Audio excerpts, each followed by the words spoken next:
Good evening, Elder Scrolls fans, and those who are tuning into my video. My name is One Truth, coming to you on Elder Scrolls Online on the PC. Now, as you can look, it is 8:59 down here at the bottom, Pacific Standard Time.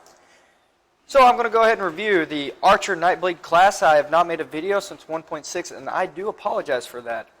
I'm going to do my best, due to my new work schedule and hours, to promote this game and promote different builds and promote fight scenes and, just generally create a good environment for viewers to watch and enjoy this game. My full intentions is to get people to enjoy the Elder Scrolls Online and promote the community and get it to grow exponentially.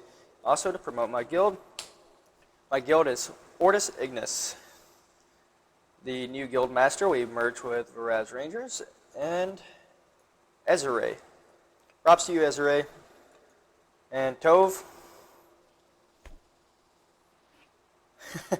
Alright, so reviewing my build. Made a little bit of, I guess you could say, tweaks since my 1.6 build, and with 1.8 we've got Dark Cloak on my bow bar actually now.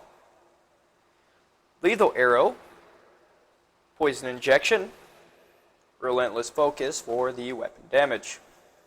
Camouflage Hunter is a guaranteed critical hit from stealth, only if you're from stealth, and has a chance to proc during combat, which is really nice.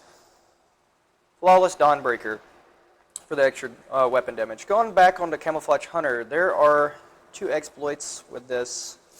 I feel as if I have to share these exploits. First exploit, using my triple weave, and I'll review that also to show everyone how to actually use my build. If you land all 3 arrows at the exact same time, Camo Hunter will proc 3 times, making werewolves and vampires my #1 target. I will one-hit you every time. Moving on to my 2-hand bar, you can also change this to dual wield, and I can review that upon request. For now, this video, I'm not going to review it.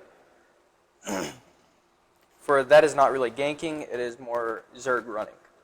So Mass Hysteria, this is a really good, necessary skill. I'm sorry, I stuttered right there, excuse me.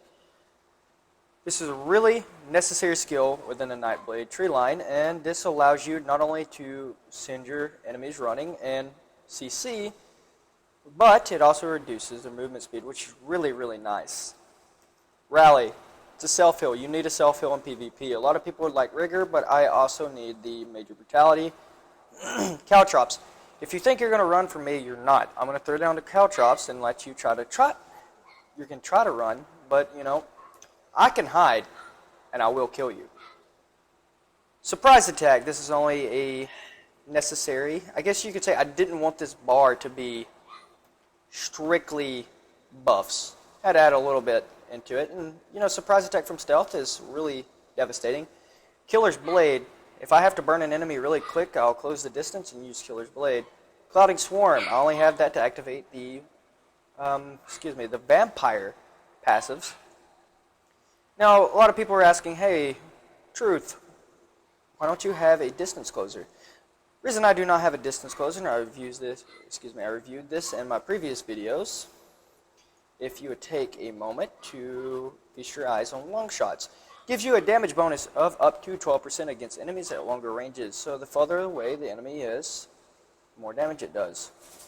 So that's why you want to use that. Excuse me. You can hear my 2 little, I was going to say dogs, but the puppies in the background. I have a toy Australian Shepherd and a Shetland Shepherd. They're really gorgeous. That's completely off topic. So that's reviewing my skills. Armor. I'm going to go over the armor I have on right now, for this is the best I can do at the moment, and armor I'd like to put on. So I guess you could say we're going to go into theory crafting. Right now I have 5-piece Briarheart and then 5-piece Hunting's Rage. I don't like this helmet, and I want to change it to Akaviri style. I need to replace the Pendant of the Shadow Walker, maybe something with stamina recovery. Not sure yet. See if I got an agility necklace, but it's not robust. It's not worth it.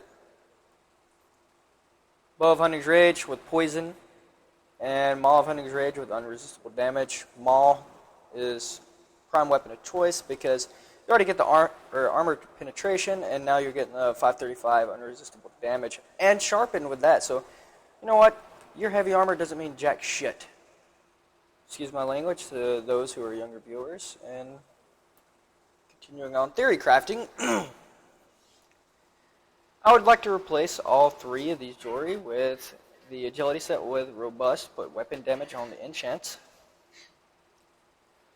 I've been kind of theory crafting on this, and I haven't really got the idea yet, but I'd like Molokina shoulders, Hunting's Rage, and either I can put Night Silence on, or it was brought to my attention by Voss.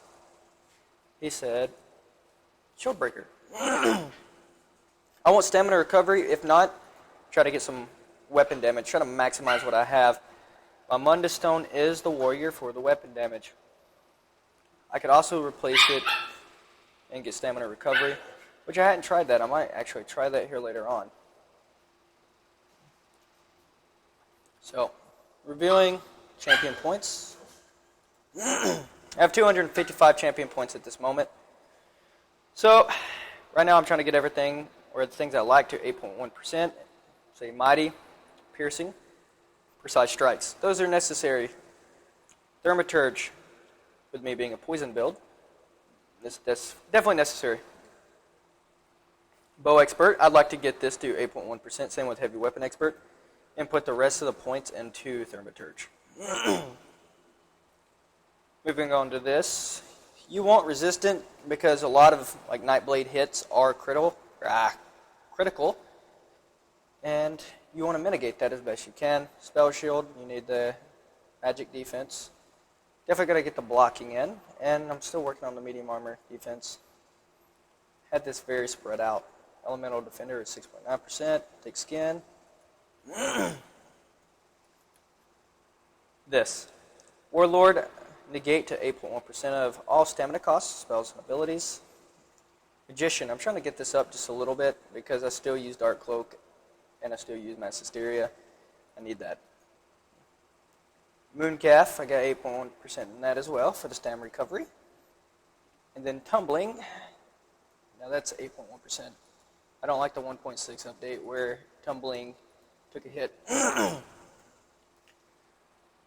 going to review a theory craft just for those who are watching as a special, I guess, addition to this video. This, in sake of naming this build, I call it the Viper's Kiss. I really don't care for names, but for those who want to name it, there you go. Now, for names, I have the Poison Tornado. Now, just so I could show the numbers, 2 pieces dual-wield Mortong daggers with poison enchants on them. Helmet Mortong, chest Mortong, if it has it, excuse me. I remember doing it. Either way, you can get 5-piece Mortong in this, throw on the Kina shoulders, and then you can do, you may not be able to do the Kina shoulders. I believe what I ended up doing was 2 pieces of this right here. So getting 4 of the Mortong through jewelry. No, the Mortong had the amulet. Yeah, so it had the amulet, the dagger, so that's 3 pieces, then 2 pieces of armor. So there's 7 pieces of armor, so you reduce or -2 from 7, you got 5, so you can do 5 sheer venom. So not only do you have this sheer venom's 5-piece set that considers, or what it says is that poison damage is increased if it's a killer blow, and it does a massive amount of poison damage. I tried it on the PTS, and it's phenomenal. Now, Steel Tornado, it procs, and it procs hard. So you can jump in, use ambush with Steel Tornado, and you can just blow Zergs away. All you need to do is focus on Steel Tornado and survivability. Everybody else is going to get poisoned, and the sheer venom set will proc every hit. And you're good. You're golden. So that is reviewing my builds, and I'm still getting used to the whole video idea. And for those who are watching, stay with me, as not only do I hope to grow and grow a community for Elder Scrolls, but I hope to grow in my video making skills, and just want to promote this game. And thanks for everyone for watching me, and let me go ahead and just show this as a little highlight. Let's see. You know what, I don't have to show it on a player.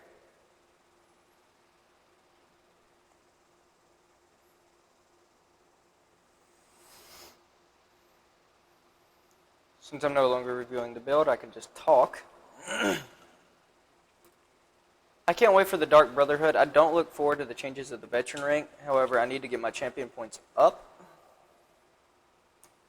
I would love to get a master bow, and I'd also love to get the Maelstrom bow. And I wished, if you, ladies or gentlemen, whatever you are watching my video, have seen the Maelstrom bow, the cogs on it, how it represents, it looks like a compound bow. And for some reason, I just really want that, and I wish there was a motif style of that.